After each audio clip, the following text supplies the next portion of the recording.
senhor enxerga essa retomada da discussão do projeto de crimes cibernéticos com o fato do deputado Eduardo Azeredo ser o novo presidente da Comissão da Ciência e Tecnologia da Câmara? Eu enxergo de uma forma muito amadurecida, de uma forma muito consciente por parte da sociedade que tem discutido esse projeto por mais de 10 anos.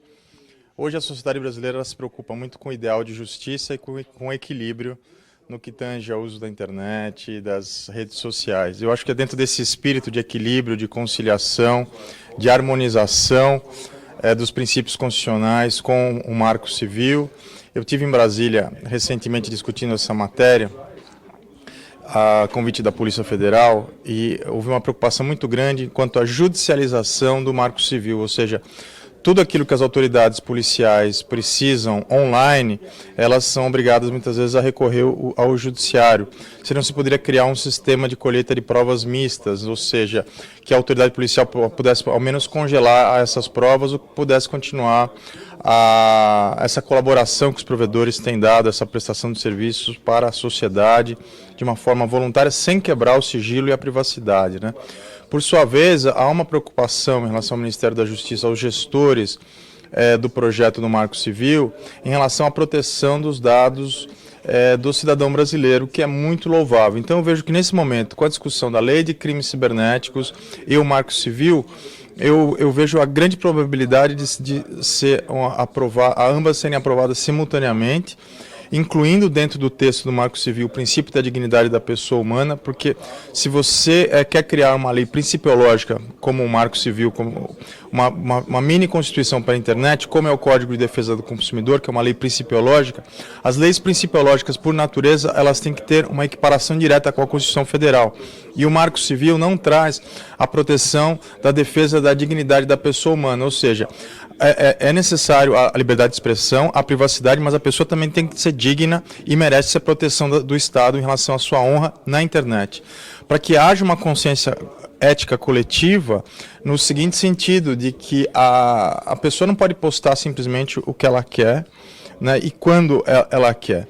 O que é postado na internet, você não tem o direito ao esquecimento. Aquilo se repete milhares e milhares de vezes, e muitas vezes uma mentira, uma mensagem mal contada, ela pode deteriorar a honra de uma pessoa por um espaço da sua vida muito grande, pode comprometer a sua vida. Ou seja, esse direito de informação, ele é relativizado com a jurisprudência, com os próprios textos legais que nós temos e o ideal de justiça. Hoje, essa tríplice fronteira é a ideal para que nós possamos encontrar um perfeito equilíbrio em relação à aprovação do Marco Civil e em relação à Lei Azeredo. Você me fez uma outra pergunta também. Essa questão, por exemplo, você acredita, só que a lei de crimes na internet se arrasta há muito tempo no Congresso Nacional.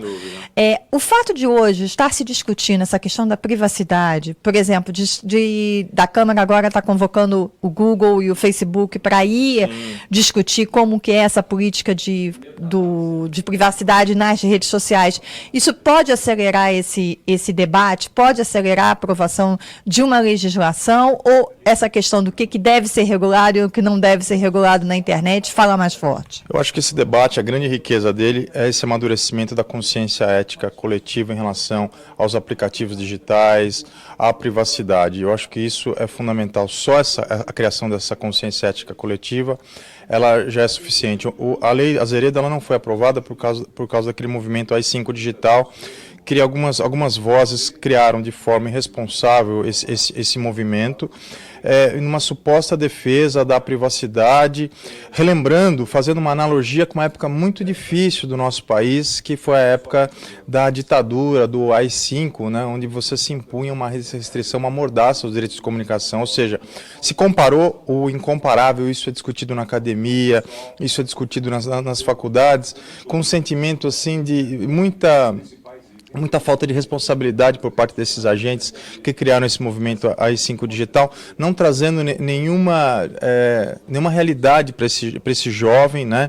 nenhuma real sensação do que realmente está sendo discutido. Em relação à ida do Facebook e do Google para o Congresso Nacional, é um modelo que já ocorre muito nos Estados Unidos. O Google e o Facebook têm ido constantemente ao Congresso, tanto nos Estados Unidos como também na Europa, para que possa explicar justamente para o cidadão do mundo, né, o cidadão mundial, vamos chamar assim, porque hoje com a internet não tem fronteiras.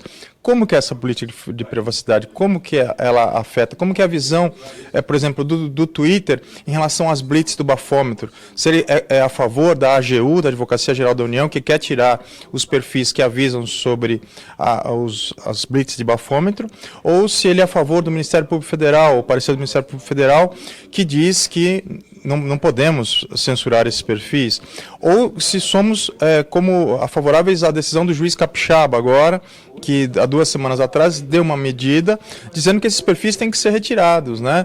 Eu vejo que se nós pudermos salvar uma vida, que seja nesse trânsito que mata tanto as nossas crianças, jovens, pessoas idosas, né, em função do álcool no trânsito, precisamos salvar uma vida. Eu acho que já valeu a pena você, pelo menos, conscientizar essas pessoas, mas que o Twitter, que nós não façamos uma restrição, mas que o Facebook e o Twitter lancem campanhas de conscientização. Você vê como tudo pode ser mesclado com o ideal de justiça e com o equilíbrio no Estado brasileiro, nem muita privacidade e também não uma polícia investigativa forte demais, mas uma conciliação entre ambas. É o que vai acontecer agora em relação ao Marco Civil e à Lei Azeredo. Nós estamos maduros para uma conciliação desses diplomas legais.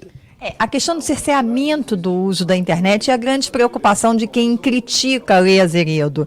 É possível ter uma conciliação de interesses? Quer dizer, o que poderia ser feito num curto prazo para que se atenda aos interesses legais, aos interesses de punição e, ao mesmo tempo, não se tenha uma restrição ou um possível aval de uma censura na internet? O que muito se discute é os logs de acesso que você teria de informações sobre tudo que a pessoa escreve ou que ela trafega. Não, na verdade você vai, controlar ou vigiar aquela pessoa que está cometendo aquele crime naquele momento e que se plugou naquele espaço de tempo para que você tente localizar uma presunção de autoria posteriormente. Justamente esse é um dos arcabouços. Eu não vejo que a lei penal, a Lei Azeredo, como ela está desenhada já com as modificações, ela vai restringir o uso da internet, porque ela é livre por natureza. Está aí o comitê gestor sempre pregando essa liberdade. A liberdade de expressão ela já é garantida pela Constituição Federal, assim como a dignidade. Os nossos valores sociais máximos, como regras de aplicabilidade imediata, como valores sociais, já estão todos na Constituição Federal, que precisa ser aplicada. Muitas vezes essa discussão é para nós descobrirmos que nós não precisamos de mais legislação. Nós precisamos de um sistema jurídico móvel, onde o princípio passa a integrar numa linha horizontal o próprio diploma republicano, ou seja, as próprias leis, como regra de aplicabilidade imediata. Então nós não precisaríamos de uma lei para regulamentar nada. E esse amadurecimento foi muito rico, esse debate foi muito proveitoso, porque ele gerou conclusões jurisprudenciais, ele gerou debates em diversas faculdades, academias, não só no Brasil como no mundo todo. E hoje o Brasil pode exportar jurisprudência, pode exportar conhecimento sobre essa matéria para outros países, em função desse debate que eu acho que foi um dos mais ricos do mundo. Nessa questão, a gente está falando de dados pessoais. Eu queria falar um pouco de dados corporativos. A gente aqui também se discute aqui no Brasil a questão da computação na nuvem, de uma legislação para essa questão dos dados, de como isso vai ser armazenado, de como vai se questionar. Como é que vocês enxergam essa questão? É preciso regular essa questão dos dados? É preciso regular o uso da nuvem? Eu acredito que essa regulamentação ela já é toda jurisprudencial e ela passa também por alguns níveis. Por exemplo, a fiscalização da Receita Federal, das Secretarias de Fazenda, elas temem que essa guarda de dados na nuvem possa atrapalhar justamente a colheita de informações. A polícia, obviamente, também tem o mesmo temor. Olha, onde estão as suas informações? Vem a ordem judicial, né? Ou seja, essas empresas elas têm que ter representantes no Brasil e tem que ter a imediata disponibilidade da vinda desses dados para o Brasil com muita rapidez. Em relação aos dados corporativos do funcionário, já tem toda uma regulamentação jurisprudencial, né? O e-mail privativo do funcionário, se ele tiver aberto, a empresa permitir que ele acesse, a empresa não pode ter acesso. Se existe uma política de segurança na empresa, ela deve ser respeitada, mas sempre mesclada com aquele princípio da razoabilidade e da proporcionalidade, respeitando ao mesmo tempo o dirigismo do empregador, né, o respeito respeito pelas relações de trabalho e o sigilo do funcionário. A questão do comércio eletrônico, a gente está vivendo um momento de reflexão aqui no Brasil, com a gente tem essa ação do PROCON contra os grandes sites, e que também reclamam, quer dizer, como é que fica essa questão da punição e dos direitos e deveres de quem entra nesse mercado de comércio eletrônico, tem uma questão de arrecadação, como é que o senhor enxerga isso? Hoje a Secretaria de Fazenda já começa a pensar no monitoramento, né, já se faz o monitoramento. Os meus alunos na Escola Fazendária de São Paulo, alguns comentaram que muitos portais fantasmas são criados para lavagem de dinheiro, então estão sendo monitorados, né? Muitas provas, muitas vezes, da evasão de bens são colhidas no próprio Facebook, né? Ou seja, é tudo novo, carece de regulamentação. Comércio eletrônico, aquela empresa que ela quer fidelizar o seu cliente, ela quer saber se aquele cliente realmente é correto, ela tem que investir no melhor canal de comunicação, de identificação do seu consumidor, né? Não deixá-lo esperando, não deixar os seus canais tão abertos de modo que qualquer pessoa possa ali com um cartão de crédito clonado ou furtado fazer aquela compra, né? Acabei de receber um telefonema do meu banco perguntando se eu fiz uma transação com o meu cartão de crédito, né? Ou seja, se eu não, as empresas podem dar esse telefonema também, podem criar sistemas de contato com os seus consumidores, elas vão melhorar os seus lucros e vão ao mesmo tempo ter consumidores mais aptos e preparados a dar essa resposta. Eu já recebo esses telefonemas com uma certa frequência, né? Ou seja, fidelizar essa parceria com o contribuinte eu acho que é muito importante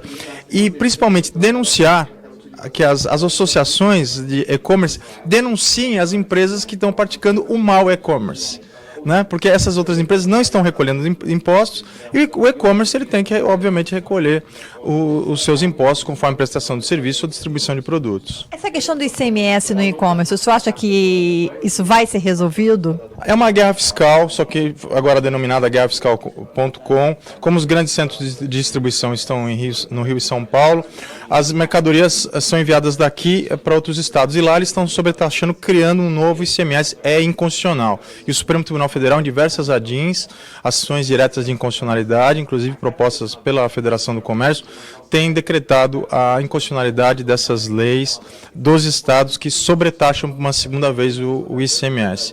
É o que eu sempre digo, eu sou por uma política da conciliação e uma harmonização. O Conselho Nacional de Política Fazendária está aí preparado para fazer uma conciliação de interesses dos estados.